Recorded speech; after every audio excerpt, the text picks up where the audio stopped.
ตาเทียนตาบุญปุบาสวัสดีครับแขกผู้มีเกียรติผู้ใหญ่ทุกคนมิงลาวาวิสุญญาวิญญาอารมณ์ญาข้าวเรียนปึกปังกินข้าวภาครองนั้นนะย้อนผักไอ้กึ่งกลางเขามีความสำคัญข้อที่หนึ่งนะเขาขาในลงลายมือที่ของนายพันโลงเมื่อเจ็ดวัน2 เดือนเห็นระบาดสีเจ็ด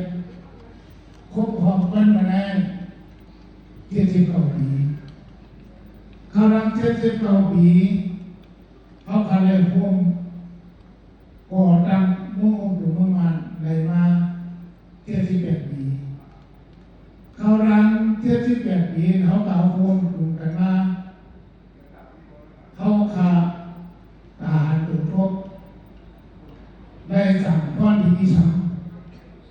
เขาขาเลยขาดีทำอันนั้นพี่น้องเขาขาอันมาวันนั้นบอกว่าไงเด็กกู้ดีกู้ยาวขาขึ้นเทียมเทียมด้วยน้ำเทียมน้ำหวานเขาขาเลยขามาปีสั่งวันจันทร์นั่นแหละนะว่าอันเขาขาจัดป่านป่วยหมายความวันเจ็ดจัดสัญญาวันนั้นอันใจเขาขาเอาหุ่นหมุนเขาขา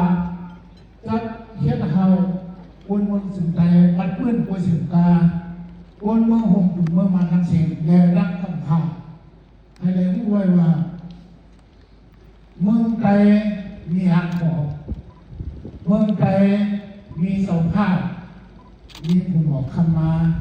มีปืนเกิดปัญหามาจนถึงวันเหมือนนั้นเขาขาอันใดซึ่งของเมืองเผาอันใดก่อนที่ของเมืองเผาเขาขามีเมืองหางเขาอันนั้นเขาลูกหลานเขาพี่น้องเขาร่างกายพูดถึงข้อที่2เขาขาอยู่ในขึ้นเจ็บเขียขึ้นพวกกันขึ้นเพราะว่าเขาแข่งดีเขาวันเมืองเขามันขึ้นอย่างสูง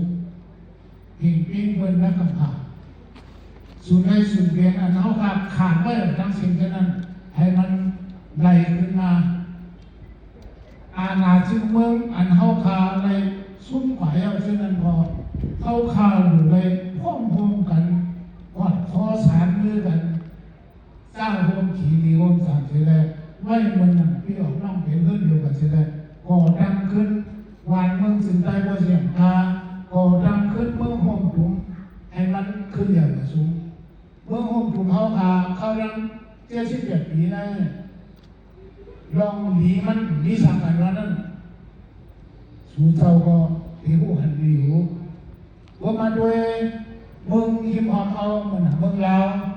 เมืองมาเลเซียเมืองสิงคโปร์คนไรเราเรียกว่าขอหลังเมืองมันเป็นเด็กเมืองวนขึ้นอย่างว่าสูงนั้นก็ภาษาก็บอกว่าซึ่งนั่งเมืองนี้คนเมืองดีมันจะไปขึ้นอย่างเรื่องลงได้คนเมืองได้อย่างเราเสียเมืองคนเมืองเก่าเขาเขียนว่าดีเวลาคนเมืองอันนี้สิแจ้งว่านั้นเขาหาเรื่องเอาคนดีอันนั้นวันวันแรกให้เด็กนายต้องไปวันกินข้าววันแรกครับมาสงขากินข้าวมนเฉยๆครับ